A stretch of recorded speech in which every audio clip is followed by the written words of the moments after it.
In this week's episode, we are going to be looking at the dating game, and we're going to be looking at the types of conversations you should be having within those first few dates, so that you get an understanding of the type of relationship you could be moving into, and also understanding that those first conversations have a direct impact on a full-blown relationship and what that looks like. So without further ado, let's get into it.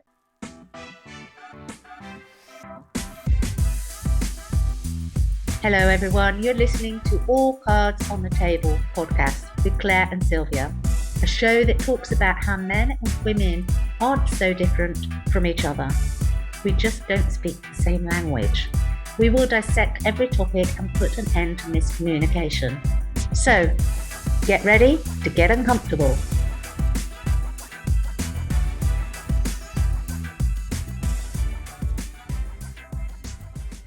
Hi and welcome to All the Cards on the Table. My name's Claire Attio. Hi everyone, this is Sylvia Jaira. And so, as I said in the intro, we're going to be looking at the types of conversations that you should be having if you're wanting a full relationship, so that you're not wasting time.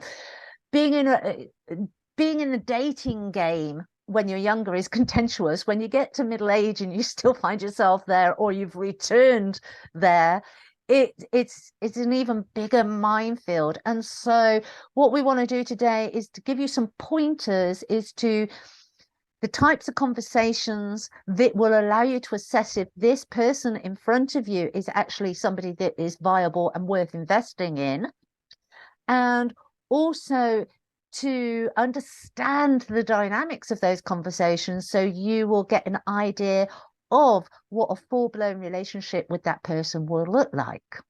Is that not right, Sylvia? Yeah, I mean, I've heard of the dating game, and it's thankfully I'm nowhere near that. Yeah. I haven't dated in 20 years, but talking to my brothers and talking to friends, that are our age, getting back into the dating scene, I can understand why they're choosing to almost stay single, because it's really hard, and they've already put in the work, they already know what they want, or they definitely know what they don't want.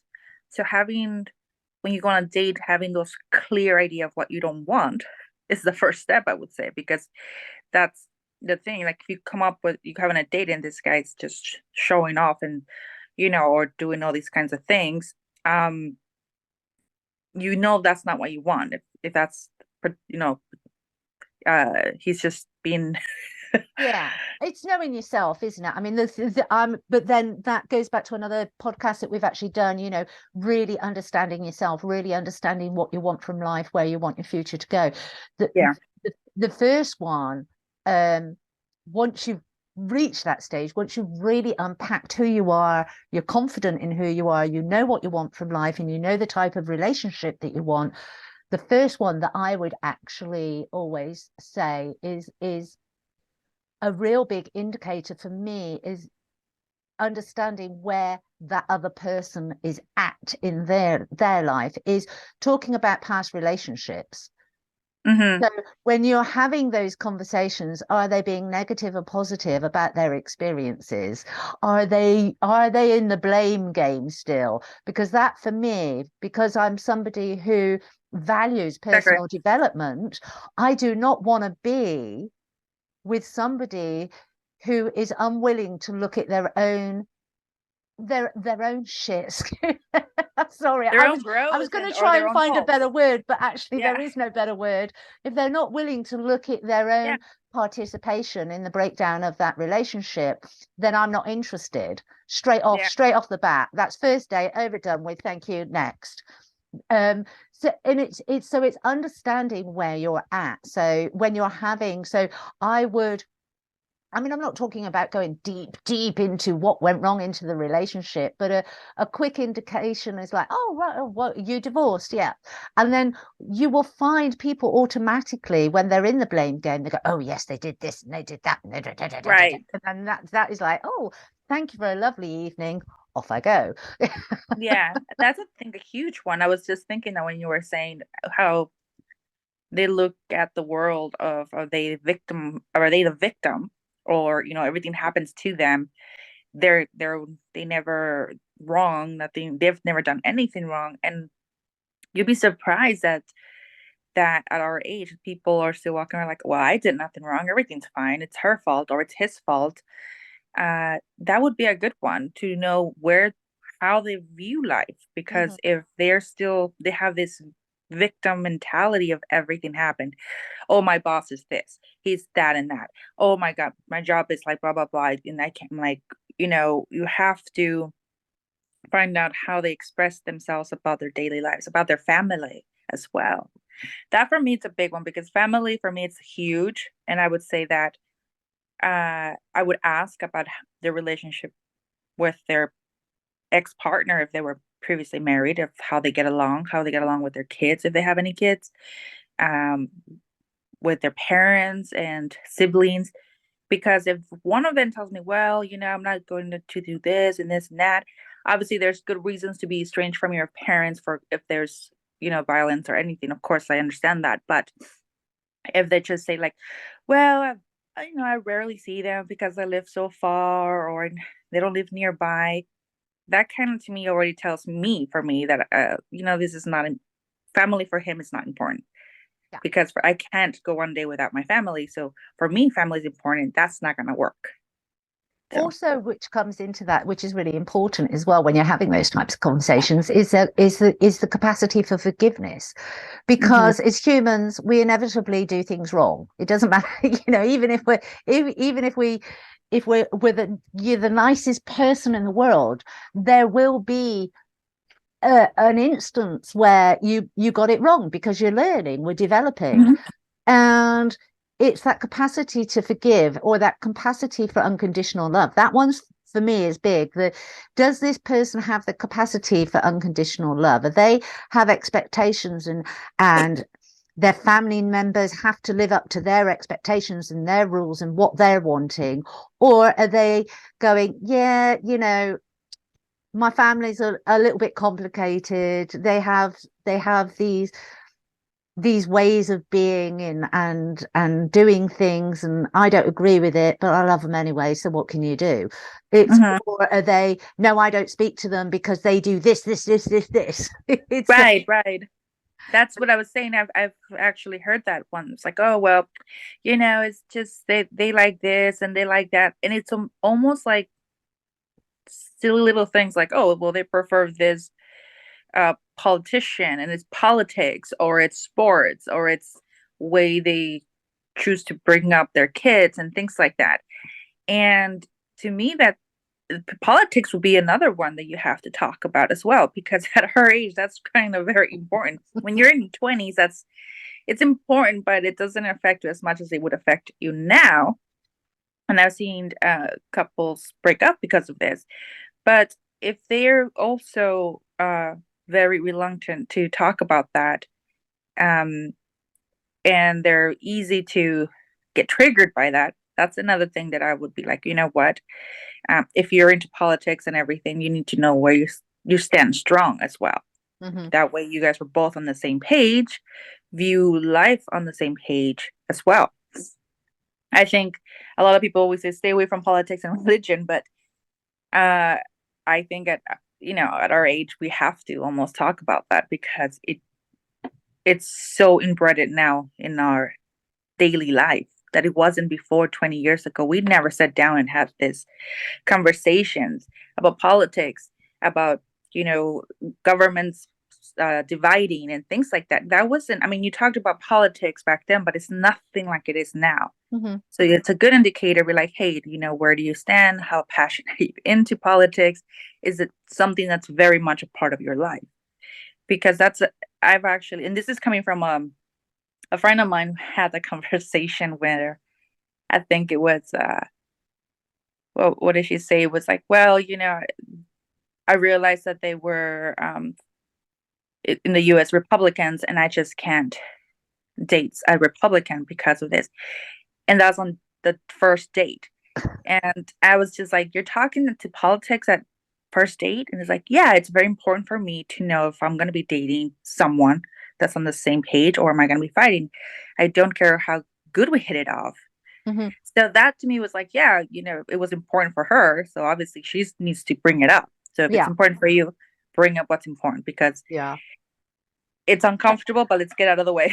And you've got the other side of the coin for that, because I would be put off by somebody who was so fixed in that sense, because I'm looking for somebody that has the flexibility.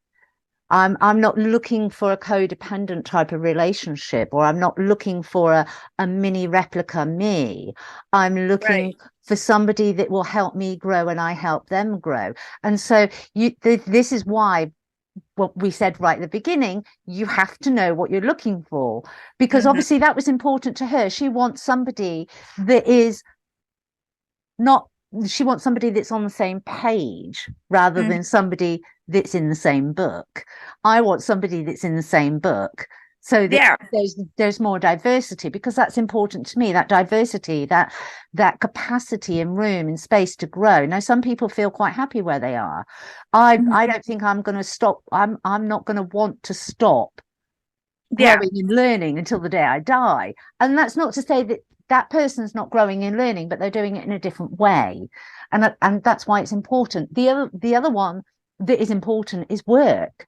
Being able to, because work is such a big part of our life, and a lot of people think that they shouldn't bring in their work life within those first few dates. But to have a conversation about work, to see where somebody's taking that and how they're expressing themselves about that, and also their capacity to listen to your work, Hmm. and what they're actually doing. If you have a work problem, for instance, are they holding space for you, allowing you to sound off?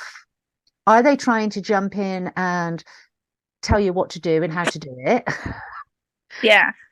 Are they actually interested? Because some people just wouldn't be interested. It's like, oh well, that's her work. That's and so again, that's a really good indicator. Is this somebody good that I want to keep investing into and exploring? But it's also an indication of, okay, this is what they're going to do if we move forward with the relationship. Every time I have a problem, they're going to jump And in. that's a good point. Yes, because you need to understand that, the person that you're with is accepts you for who you are and what you're doing. And if you love something, you're not going to stop doing it because of that other person. So there's this thing that I heard recently actually that it was very, very interesting. It's like if the girl you're dating is or about to marry, if she is a working girl, you need to realize she's not going to come home and clean the house. You need to be okay with that. If you want a woman who is a stay-at-home mom, realize she's never going to have money. If you want a girl, or if that dresses up and looks great, understand that people will look at her and that she's going to spend money to look that good. And you need Mhm, to be okay with other men looking. mhm, And so it goes on and on, but this can also apply to women, as well. And so when you're looking for someone, just understand as well, like as a job, if she chooses to work or he's working a job where it takes him 2 to 3 weeks away, are you going to be okay with that? mhm, And most people would say, oh, it's yes, I will. But it's not that easy. And I can tell you from experience that, being married to someone who's gone for a couple of weeks and everything falls on you, it's not easy. So mhm, you need to be okay to be almost like a single parent if you have kids, or to be alone and learn how to do things alone because of your spouse will not be around. And you need to be okay that they're going to be away and trust them. And mhm. if that's not for you, yeah, Yeah. then it's better to stay. And the other aspect of that is, within the working environment, are you a go-getter? Or are you just happy to do your work and go home? I mean, I'm very much, again, using myself as an example. I can quite, because my work is my passion. Hmm. I can quite easily work 14, 15-hour day, not realizing that I'm still working because I love it so much. And so to be with somebody who clocks in at 9 and clocks out at 5 and has no interest, that is going to be infuriating for them, because I'm still going to be working at 9 o'clock at night because I'm in the midst of a project, I'm in the midst of a passion, and I'm not going to give that up just because somebody else is there. So for me to be with somebody that clocks in, clocks out is probably not going to be a very good dynamics for me.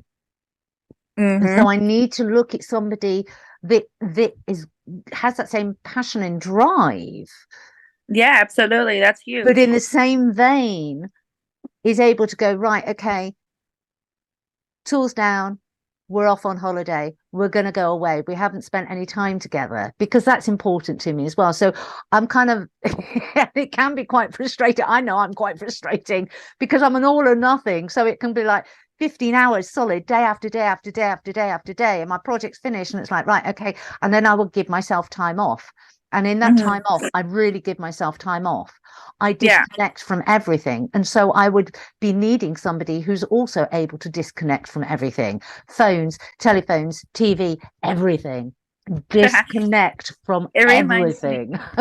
of a saying I used to say when I was in high school, and I grew up with in college, and I told my brothers, um, just seeing my parents work so hard, and I said, we work hard and party harder, meaning like when you're working, like throw Mhm. yourself in, don't hold back.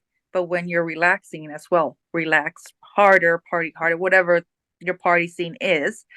But I said, don't ever mix them.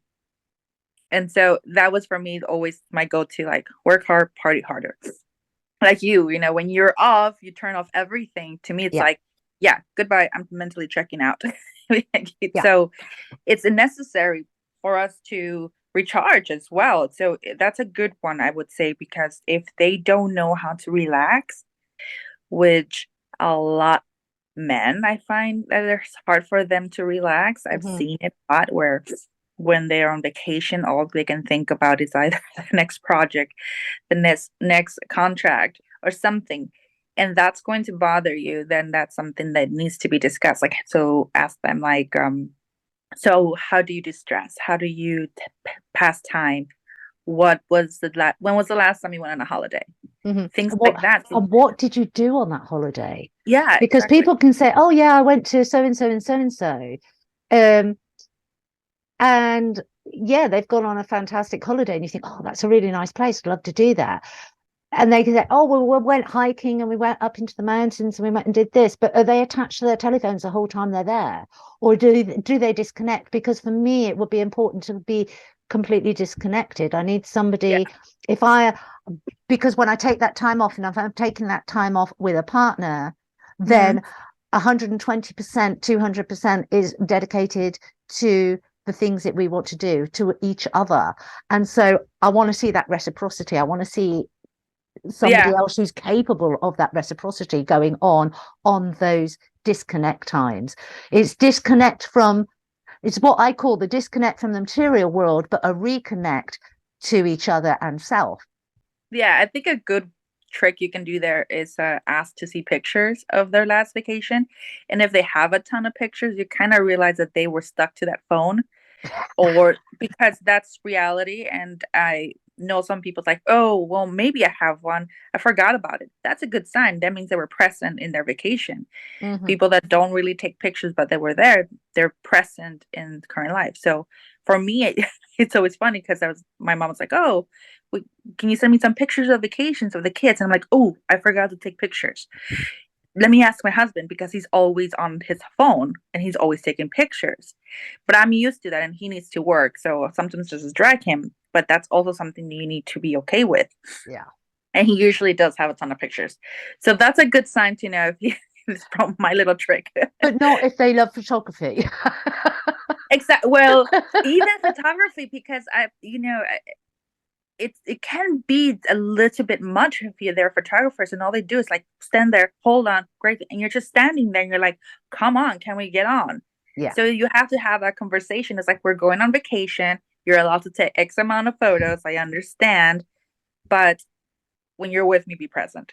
Mhm. So if the photographers, that would say that, but That's a good indication sometimes because I'm like, were you even present at all? Like, no, but I have all these pictures and I can live through them. And I'm like, yeah, but did you live through that holiday? Did you remember it? Did you feel it? Are you living through a lens? And so Yeah, that's a good one. yeah, If it's yeah. Another good one is time away from the relationship. Does when you get to middle age, you would have had relationships, whether you've been married or not, you would have had long-term relationships, or most of us would have had long-term relationships. And so if you're somebody who likes time away from the relationship, not to be dishonest or time out as such, but just because you value you and you like to have some time on your own to recalibrate yourself personally, you're living in that sovereignty. Is that something that is tangible, is actually shared? Or is the person in front of you somebody who wants to be on your case 24/7, wants to be together 24/7, wants to be knowing your every single move? Because again, for so, me, that would drive me nuts. Somebody, I what was are you like, I doing? would Where are feel you going? What are suffocated. you doing? It's like, yeah, it's very suffocating. And I think I most was like, people oh, feel like that, but most people are afraid to actually voice that. it's so funny you say that because my husband's like, you're the only one who never, of all my friends and work colleagues, you're the only wife that never calls. And I'm like, you're working. Why? I mean, unless it's an emergency, why would I talk to you? He's like, well, I just want to know how's your day. And I'm like, but we catch up at the end of the night. And I was like, and I'm like, what do you mean? Do their wives call them all the time? It's like, yeah, like their phone goes off all the time. And I was like, is that what you really want? For me to tell you everything that I'm doing every single second? And he thought about it. He's like, no. Okay. So be careful what you wish for. But that's important to see because there are women or men as well that are constantly need that connection, feel Mm-hmm. that bond. And to me, when I heard some of my friends in a women dinner that I went to the other day, like, yeah, so I call my husband X amount of times and I tell him this and I tell him that. And I was like, do you really share that much information with your husband? And they're like, yeah. And I was shocked because I don't have that type of relationship with my husband. Like if my friend tells me, oh, this is happening in my marriage, I don't go home and tell my husband because that's private. But we talked about that on another podcast about gossiping. So Yeah. but it's those things like how much do you want to share with your partner? How much involved do you want to be with your partner?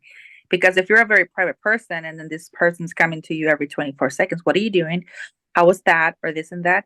It's going to be suffocating, Mm-hmm. especially if you're independent and that's important for you. I think for me, that's a big one because I'm very independent. The 2 weeks away works great for me. Yeah.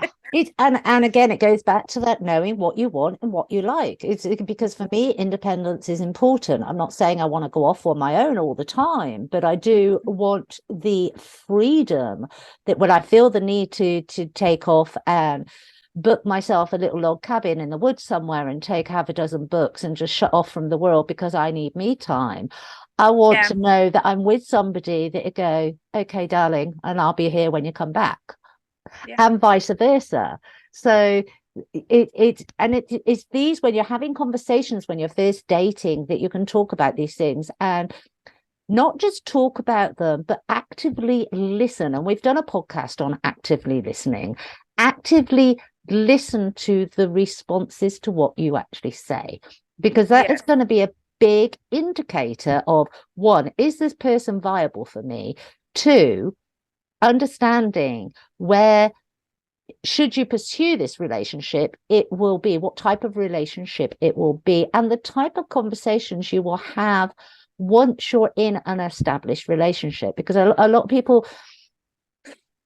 think, oh well, we've been together X, Y, and Z, it goes downhill. And that for me, if somebody says that for me is a complete no, because that for me personally says, oh, comfortable, lazy. yeah. I was gonna say you've given up. You've given up to put your effort in. So yeah, that would definitely be. So a good. it's that active listening. What Mhm. are those conversations? Are they still, is this the type of person that is just putting on a front because we're dating? Or is this a person that is going to be actively involved in growing and nurturing the relationship as it keeps moving forward? Yes, and actively listening also the body's going to tell you a lot, the gestures, all of that. And it's because, first date, they always say all the nice things and, it's the thrill of the chase. So they're going to do whatever it takes to get you. And then, then it goes downhill if you weren't actively listening. But I think another one that keeps coming up to my head because actually at I'm going to say one of my brothers, actually. I'm not gonna say which one because then they're gonna come at me later. but Breach for of him, confidentiality. but one of them, I have a couple brothers, so came back early from a date. He's also at our age, and I was like, wow, that went fast. She's like, I'm sorry to have what I'm about to say, but for him, he was like, she's a vegan, can't work. And so for him, he was like, that was it for him. She's a vegan. And I was just like, nope, not going to work. And I was just like, but there's really good vegan foods. She's like, nope, not for me. I am a man. You need meat. And that was a huge thing because he told me one time, I've already gone through that one time where I thought it could be good to date someone. And it just turned into a hot mess later down the. And I do remember when he was dating this woman, and it caused a problem even in Thanksgiving, it caused a problem in family events because we're like, she can't eat that. Oh my God, we have to redo this. And and he was like, I'm not going through that again. Done. Mm-hmm. So, Yeah. and I was like, didn't you discuss this earlier before you even went on a date? And he's like, I didn't think about it. So maybe. And it's like I've never been. She suggested a restaurant. I've never been to it. I thought it'd be cool to get to a new restaurant. I get there, I realize it's vegan. I said no big deal. Sometimes they have really good food. And she goes, "Oh yeah, I'm a vegan." And I told her, "I'm sorry, but can't." Mm-hmm. And sorry. And he called it a day. Yeah. So to my brother, I'm sorry I share this information, but it's too good Well, not no, to. it's really But important. And I think that actually it's not, I don't think that's an issue. I mean, the whole point of dating is to actually get to know somebody and to mhm, actually ascertain whether there's any capacity. Oh, I'll get there. Compatibility, get my words yeah, out, to yeah, to ascertain if there's compatibility there. And this is part of why we're having this podcast. The types of questions you need to be asking to ensure that there's compatibility, to ensure that you're going to be getting the type of person that you want in the longevity. And yeah. so it is important. The other one, which is interesting, that doesn't get talked about enough, and most people don't do, because they don't want to be seen as needy, but to ask for help. Ask Hmm. for help within the first few days. Ask for help with something and see what the response is. Do they Yeah. actually help, or do they take over? Do they respect you whilst giving you that help? So, is that person actually willing to help, or do they just back off and go into, they're needy? Because if they go back off and they're needy, that is what you're going to get the whole relationship. You're Hmm. not going to get that help. You've got the ones that actually just hold space and go, well, have you thought about this and have you thought about that? And they are extremely helpful, and you actually discuss it and you think, right, okay, if we move forward in the future, that's probably what it's going to look like in the future. And then Hmm. you have the other one that tries to take over and belittle you and be the savior and the knight in shining armor, or the princess with the mostess, or whatever. Yeah. You're not, depending on what you're looking for. If you're wanting a knight in shining armor that is always going to be taking over, but actually, is that what you're wanting? Because most people have been, and this is where, again, knowing yourself comes into play, because most women would actually say, oh yeah, I'd love a knight in shining armor, but when it comes to reality, they don't, because what that actually usually equates to is disrespect. Hmm. that you don't have a say, that you don't have an opinion, that you're not credited for your mental capacity that you have a lot of the time. It's Oh, just absolutely. overtaken. And most women who sit there and go, oh yeah, I'd love a knight in shining armor. Again, as Sylvia said earlier, be careful what you wish for, Yeah. because usually that knight in shining armor equates to basically a bulldozing of anything that you have to say, think, or feel. Yeah, they're always constantly undermining you. Like you're just ignorant and stupid and just sit there and look pretty kind of deal, and you don't know anything. And at first you're like, oh, I'm gonna take care of this for you, I'm gonna take care of that for you, and I'm gonna do this for you. And you're thinking, oh, that's so sweet. And then the minute that you actually have input, they're gonna tell you, no, no, that's not how it works. And they're gonna undermine you and you're gonna be in for a treat. I've had that happen once to me. And after that, I, like you said, be careful how that comes through, because I thought it was like, oh, they're really helping me and they're really doing this. But then when I actually had an input of something important to say because I've actually know it because that's my job, they're like, no, you don't know. And that to me was like, well, did you help me because you were helping me or because you thought I was an idiot? There's other times, and that's something that you kind of need to know as well. Mm-hmm. For yourself. And if some women are okay with that, I've met some women that Yeah. are like, you know what, I'm meek and I am totally okay with that. And I'd rather have someone to take care of me. That's how I was raised. And that's how and that's another thing. If you're going to meet someone that's meek, are you okay with that? Because, we think like, oh, we want a nice, sensitive guy. And then like, okay, so how did you handle rough situations? How do you handle confrontations? How do you handle arguments? Are you going to be someone who's just going to agree with you, not to argue? That's frustrating because Mm-hmm. nothing gets solved. So if they say like, well, we'll see how it goes, I'll let it cool off, I will be like, no, we need to figure this out. Yeah, I'm not ready. Oh, that cool off.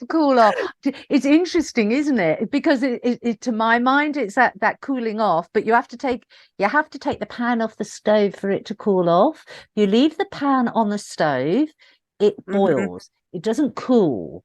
It's it's and so yeah, it's So it's it's it's understanding these different dynamics, but having somebody so having somebody asking for help within those first few dates. It's something very small, just so hmm that you can actually get a little snapshot of what future conversations, future investment would actually look like. Will you actually get the help? Will you have somebody that actually takes over? Or because for me, if I had a problem, I'd want somebody that would just sit and discuss it and go through it without attachment. So they, hmm they they would actually kind of say, have you thought about this? Have you thought about that? Have you thought about this? Would this be a good idea? So it's a discussion rather than do this, do that, do the other. This is how you have to do it, or Yeah. or being pushed out the way completely and somebody taking over, because I wouldn't appreciate that either. Yeah. Yeah, that's a big one. True. That's very true. And also, like, if you're talking about a problem and they just, as men do, try to fix it for you without even asking, Mm-hmm.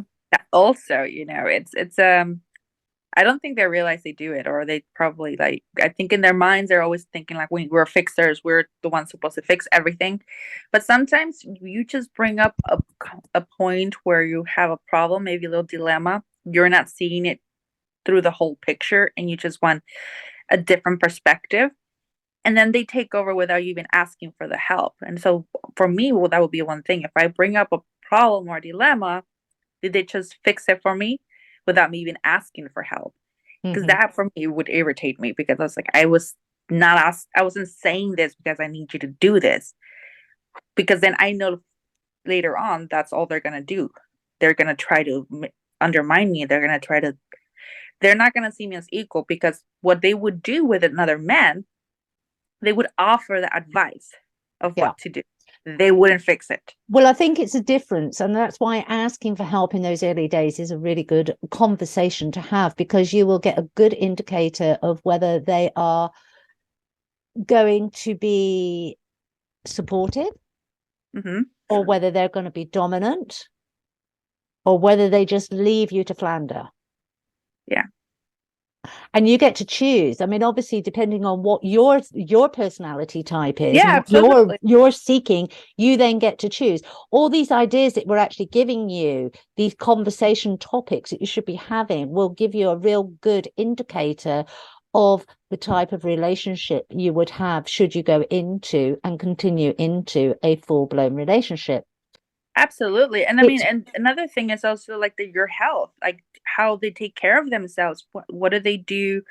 Do they exercise? Do they have any hobbies? All those things that you were like, oh, those are common things. Of course, we're going to talk about hobbies and things like that, but nobody really ever asked, like, so what do you do? How's your health? How's everything? Because at our age, it's kind of, do I want to get into someone with that has obvious health issues, but is not willing to look at them mm-hmm, because, right, they don't want to address them? Or is this someone who is going over the top too? Because I know I have friends that are like, I can't have this, I can't have that, I can't do this because of my health. And if they're talking about that, that's also something that you need to be okay with yeah, going into that relationship. If that person has some health issues, are you okay to handle those? Are you emotionally okay to handle those? Um, those are, and I know it's a very sensitive topic when it comes to health and in that sense, but you are looking into going into a long-term relationship. It's mm-hmm. very vital that you do talk about this because sometimes people don't understand what they get themselves into. uh but if if it's just obviously third, fourth date, when you want to get serious, not on the first date.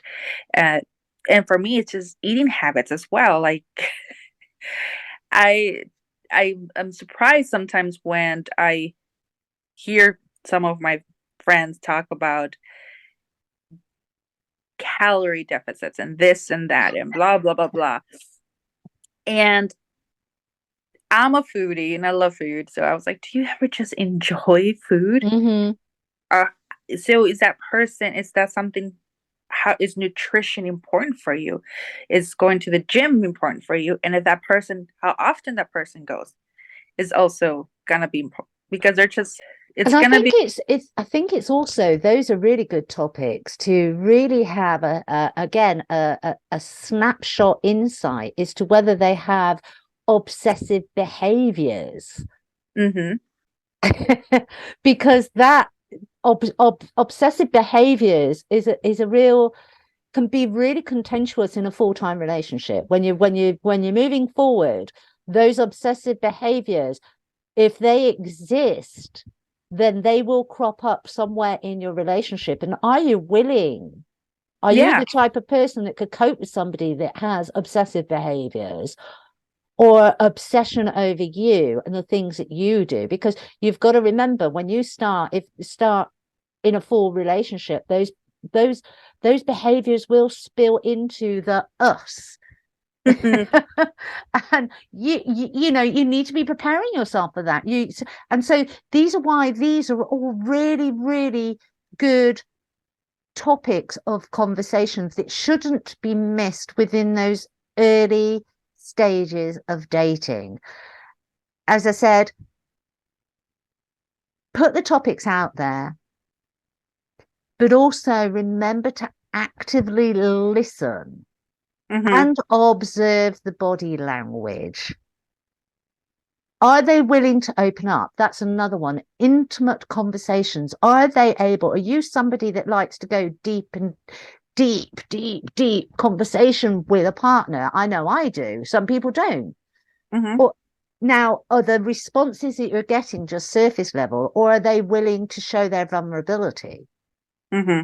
Because that will also tell you the amount of investment that they want to put into the relationship. And a lot of people forget that one. A lot of Mm-hmm. people, oh, well, it's early days, I won't ask about that because that's too personal. But actually, if that doesn't get addressed, and I'm not talking first date, but in the first few dates, Mm-hmm. the first 5, 6, 7 dates, if you're with somebody that's not willing to be vulnerable, Yeah. then that's not going to change just because you become an item. Yeah. That lack of wanting to be vulnerable in your presence will remain. That Absolutely. And the last one I would say is after you've been in a couple of dates and you decide to be intimate, that's another thing also. I would say for many, I know it's a uncomfortable conversation sometimes, but did you guys connect? I mean, there's sometimes that everything goes good, but then the chemistry when it comes to intimacy, inside the bedroom, per Mhm. se, might not work out. And then that is it going to be something that's going to be boring? Or they're just laying there? That's another thing that you need to also consider if that's going to be for you and if that's going to be a deal breaker or you can move past it. It's interesting, isn't it? Because I've got to a stage in my life, and I've not always been like this. This is from learning and developing. But I've got to a stage in my life now that actually, if somebody's not able, if somebody's unwilling to be vulnerable with me verbally, then there is no way I'm moving to that intimate step. Yeah. If they can't be intimate with me verbally, then Mhm. their capacity to be truly invested in an actual physical intimacy for me is very low, and I'm not interested. Yeah, It's no. and I think you need to be willing to take ownership of that as well, Yeah. because this I mean, these rules. I mean, the whole Sex in the City. Oh, you go on this day, you date three, this happens. Date four, that happens. And we Oh, yeah. all got sucked into that. And actually, it was so damaging in many ways. Was it liberating and liberating women's sexuality? Yeah, I uphold. I mean, Sex in the City was absolutely brilliant for giving women the freedom to speak openly about their sexual desires, which we weren't able to pre that, as far as I'm concerned. It was all, Yeah, and that's a huge thing too. but on the reverse side of the coin, it also kind of set precedences that actually uh, don't function for most of us.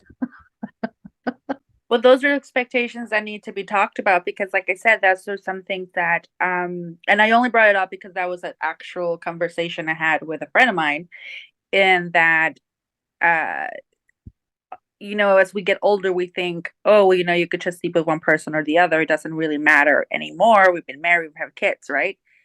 And to me, I'm like, no, well, I would actually wait longer now because I would want to make sure because I've learned that, Mm-hmm. you know, not to get intimate with someone so fast because especially if I want to be considered a very lasting relationship, I want to know who I'm going to bed with before I even go in there.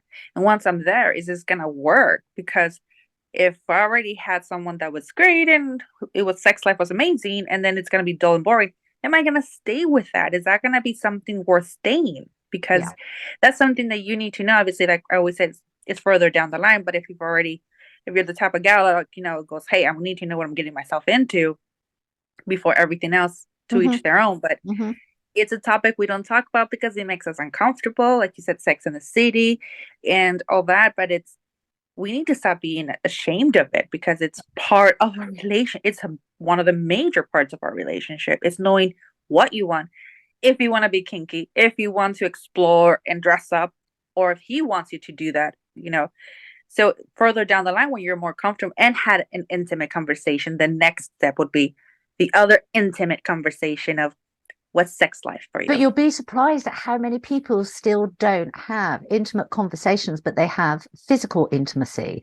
And Right. I have been guilty of it. I'm not a Puritan here, but it's through life's lessons that I've actually gone, that that's Well, that yeah. wasn't the right thing for me. I thought it was, but in hindsight, it wasn't because I didn't I because by the time I've physically intimately invested in somebody, that's it. I'm a goner.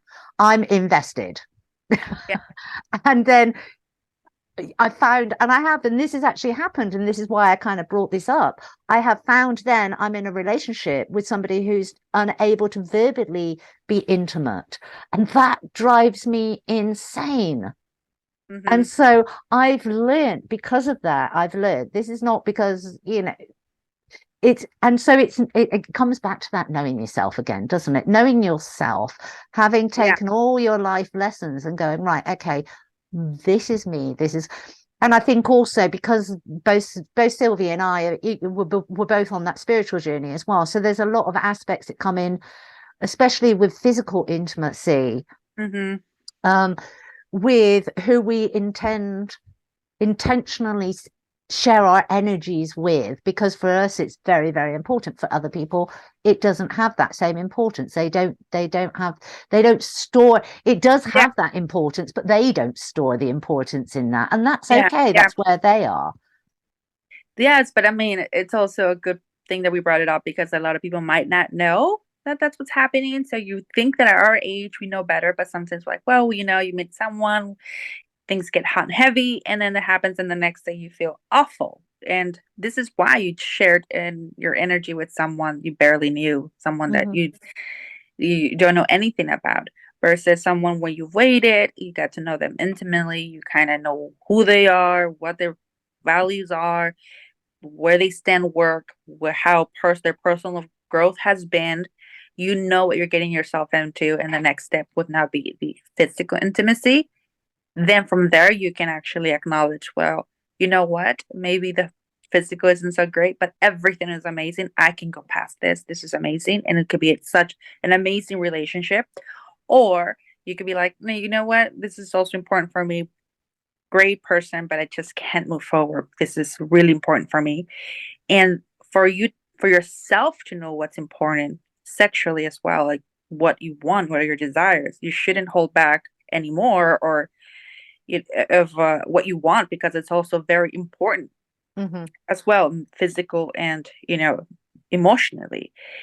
And like you said, once I have invested so much already, I don't, and it doesn't work out, I've already invested. But you haven't, you invested in yourself because you know what you were getting yourself into first before Hmm. you gave your energy away. And Yeah. that's a good way to see it, because you're going to, once you come out of the other side, it didn't work out with that person, you're going to be like, you know what? I'm all right with that.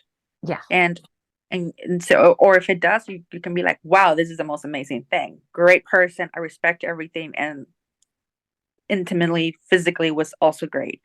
And because you've waited and you got to know who you were bringing into your bed or wherever, it could be even more passionate. It could be more passion into it because you guys are really bonding now. That's the way I see it. And I think it's really great to bring that up, not just because it's a taboo or anything, but it doesn't get talked enough. And I think most people I always hear like, well, at a certain age, we don't really talk about it. I'm like, but we should. Yeah, we That we're should. in our prime. We're very much humans, and sex is a part of our lives. It's what brings us. There's, a lot of couples, when they stop having the physical intimacy, they start tearing apart, and that's the connection that they lose. Hmm. So it's very important that we talk and try to, if you're more of a kinky person, or if you're more traditional, those are things that need to be talked about, because you kind of get an idea of Where what you're getting somebody's stuff at. in. Yeah. Yeah. Yeah, it is. It is. And I think that's a really positive place to kind of bring this to a close. It is all of these topics that we've brought up are topics that will, if you get them right, you actually have them, you're open, you're honest, you're not just putting on a nice shiny front, Hmm. and you actively listen. They will all give you an indication of whether you really want to move forward with this person. And they actually set a foundation. If should you continue to move forward, should you continue to develop a full-blown relationship with this person, they will actually, they will be the cornerstones, the foundations of your relationship as you move forward, so that it can continue to deepen. Hmm. And and set the foundations of the type of relationship that you're going to have. And that's why it's important to, one, have these conversations, and two, actively listen, and three, be really honest. Be really Yeah. honest. there is no point going on a day and yeah, okay, we all put our best foot forward, but let's not put our best foot forward by telling out and out lies. Let's put our best, Exactly. we might want to buff off the rough edges, absolutely, but let's be honest. Let's be honest in our communications in those first, that people will either like you or they won't like you. You will either like them or not like them. And it's not personal. It's It's not you're personal. looking, I mean, there's so many, I mean, think about it, how many humans are in the world. There's gonna be your person out there.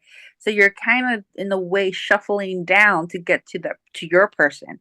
And maybe, and as we evolve, for me, the person you married before was that person at the time. As we evolve and grow, we outgrow them or they outgrow us or something, things happen for whatever reason.